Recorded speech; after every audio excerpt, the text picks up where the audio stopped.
Assalamualaikum para pemirsa dan pecinta channel YouTube Agus Susanto. Jumpa kembali dengan saya, Mas Pras. Saya kali ini akan mencoba untuk menjawab satu pertanyaan yang hadir ke kami, yaitu bagaimana kompatibilitas polen antar varietas tanaman kelapa sawit. Nah, mungkin yang dimaksud adalah jika kita menanam di satu hamparan menggunakan berbagai macam varietas tanaman kelapa sawit, itu menguntungkan atau merugikan. Nah, ini yang perlu dicermati. Di beberapa video sebelumnya di channel ini juga sudah dijelaskan bagaimana kita menanam, mencampur varietas tanaman kelapa sawit itu boleh atau tidak. Tentu saja boleh, tetapi syarat dan ketentuan berlaku. Artinya apa? Artinya kita harus mengetahui karakteristik dari varietas itu sendiri, terutama adalah pada panjang pelepahnya dan juga tinggi tanamannya. Nah, ini sangat sangat berpengaruh pada figur tanaman di lapangan. Oleh karena itu, ketika ada panjang pelepah yang berbeda gitu, maka akan mempengaruhi dari populasi tanaman maupun kaitannya nanti dengan leaf area index yang dihasilkan. Juga kalau misalkan tinggi tanaman itu kalau berbeda itu maka akan terjadi perbedaan ketinggian yang ujung-ujungnya nanti yang lambat itu akan terjadi etiolasi. Nah, kita tahu ada yang 1 tahun itu bisa 80 cm sekitar itu, tapi ada juga yang hanya 40-50 cm per tahun. Nah, tentu saja ini harus dibedakan. Makanya dalam sistem penanamannya itu harus dalam luasan hektar tertentu, bahkan atau kalau di kebun itu bisa satu blok itu varietas A, satu blok varietas B, dan lain sebagainya gitu. Nah, kaitannya dengan penyerbukan nanti seperti apa gitu kan? Menguntungkan atau merugikan? Nah, ini yang begitu menarik karena kadang kalau kita menanam yang varietas bukan varietas ya, yang tanaman kelapa sawit dari kultur jaringan atau bisa disebut dengan klon gitu kan, itu kita bisa sering mendengar atau sering menyaksikan bahwa penanamannya itu model baris gitu. Jadi ada misalkan 4 baris itu adalah tanaman klon gitu kan, kemudian 1 atau 2 baris itu adalah tanaman di kalipe atau varietas yang dihasilkan dari biji gitu kan. Nah, itu untuk menjamin sebetulnya ketersediaan dari polen gitu. Syaratnya tentu saja ya yang klon ini memiliki karakteristik yang relatif sama dengan yang biji tadi, artinya dari panjang pelepah, kemudian tinggi tanaman juga relatif sama, sehingga itu bisa dikombinasikan. Tapi kalau tidak ya harus ditanam di blok-blok yang berbeda. Nah, ini.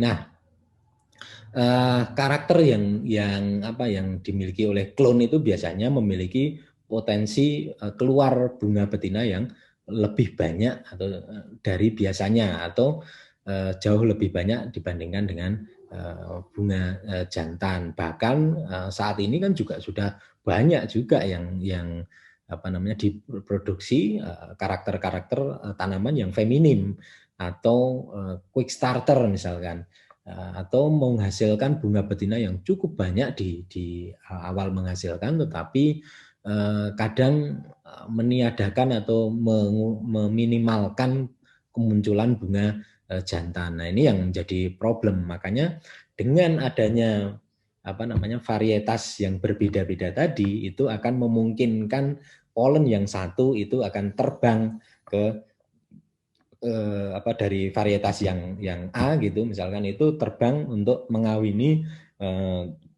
butik bunga betina pada varietas yang B gitu, yang berbeda gitu.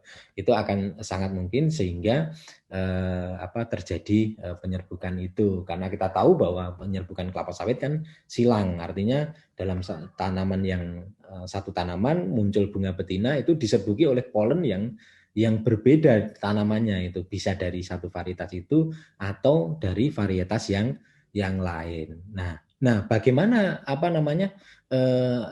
apakah bisa itu di satu tanaman kelapa sawit bunga kelapa sawit betina itu diserbuki oleh polen dari varietas yang berbeda. Tentu saja bisa gitu. Pun demikian kalau misalkan kita tahu bahwa tipe kelapa sawit itu ada Dura, Piscifera, Tenera, itu juga polen-polen yang dihasilkan dari bunga Dura, bunga jantan dari tipe Dura, tipe Piscifera, kemudian tipe Tenera itu bisa mengawini buah komersil Tenera yang kita tanam di lapangan saat ini kan di Kalibe itu kan tipe buah Tenera. Itu bisa dikawinkan. Artinya kalau nanti kita melakukan aspol, assisted pollination, atau mungkin hatch and carry dan lain sebagainya, kita polen mana yang kita gunakan itu kita bisa menggunakan polen apapun gitu kan, baik itu polen dari Dura, Piscifera atau Tenera, tetapi syaratnya memiliki viabilitas yang baik di atas 60%. Karena apa? Karena nanti tetap akan terjadi pembuahan atau perkawinan antara polen dengan sel telur dari bunga betina. Dan hasilnya apakah itu menjadi buah Dura, buah Piscifera atau Tenera? Ya tetap buahnya buah Tenera. Tetapi kalau misalkan nanti ditanam, itu brondolannya itu kemudian ditanam, itu bisa memunculkan buah Dura atau Piscifera atau Tenera. Jadi tetap aja nggak apa-apa kalau misalkan buah Tenera kita itu diserbuki oleh berbagai macam polen dari buah Dura atau Piscifera atau Tenera. Dan juga kalau misalkan diserbu lebih-lebih lagi ya kan, kalau diserbuki dengan varietas yang lain yang itu memang buah dari Tenera ya kan, meskipun varietasnya berbeda, varietas A, B, C gitu kan. Nah, studi kami sebetulnya kita pernah menguji nih kompatibilitas polen, artinya kita menggunakan bunga betina yang dari varietas A kemudian dikawinkan dengan polen dari varietas B, gitu kan. Nah, justru sebagian besar itu menunjukkan bahwa ketika kita uji kita kawinkan dengan polen dari varietas yang berbeda tadi, itu mengakibatkan bahwa fruit set yang terbentuk atau berat bobot tandan yang terbentuk itu justru lebih baik dibandingkan dalam satu varietas yang sama. Meskipun itu tidak selalu ya, kadang juga ada yang lebih tinggi kalau dalam satu varietas atau malah justru lebih jelek. Tapi rata-rata itu memiliki kompatibilitas yang justru lebih baik dibandingkan dengan kalau kita hanya menanam di satu varietas. Oleh karena itu tentu saja hal-hal seperti ini itu perlu diperhatikan ketika kita menanam tanaman kelapa sawit dengan menggunakan berbagai macam varietas yang kita miliki gitu kan. Nah, itu justru bisa mendukung proses penyerbukan bunga yang lebih baik, sehingga ujung-ujungnya fruit set yang dihasilkan itu justru lebih baik, dan yang diharapkan adalah produktivitas kelapa sawit yang lebih baik gitu. Nah, kadang-kadang juga ada yang tanaman-tanaman tertentu, varietas-varietas tertentu yang lebih sensitif terhadap iklim gitu kan, atau pupuk dan lain sebagainya, pemberian pupuk yang mungkin sedikit kurang itu menjadikan varietas tanaman kelapa sawit itu menjadi lebih rentan stres misalkan. Nah, ketika stresnya itu berlangsung, dia akan memunculkan bunga jantan misalkan. Nah, bunga jantannya itu juga bisa jadi, atau bunga betina pun juga bisa demikian, itu memunculkan wangi-wangi atau senyawa ekstragol atau volatil yang jauh lebih sedikit ketika dia misalkan muncul ketika tanaman itu kondisi tidak stres gitu. Nah, ada keterkaitannya apa? Keterkaitannya adalah nantinya senyawa-senyawa volatil ini yang akan mengundang serangga penyerbu Eladebius cameronicus. Dengan adanya pengeluaran senyawa volatil yang relatif lebih sedikit ini, maka kunjungan si Eladebius ini menjadi relatif berkurang, sehingga itu menyebabkan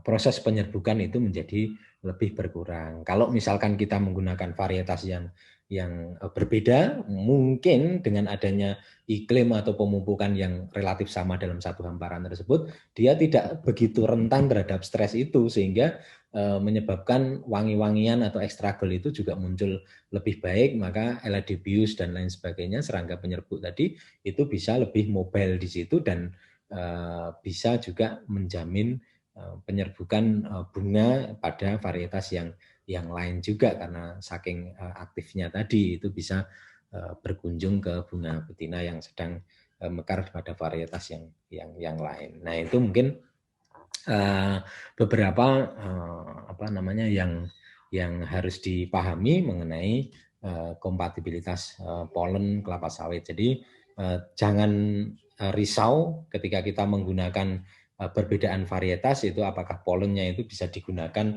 untuk penyerbukan di varietas yang lain. Justru menurut saya itu akan sangat-sangat membantu atau meningkatkan proses penyerbukan bunga kelapa sawit di hamparan sawit kita. Nah, mungkin itu yang bisa saya sampaikan. Mudah-mudahan bermanfaat dan sampai jumpa di edisi berikutnya. Assalamualaikum.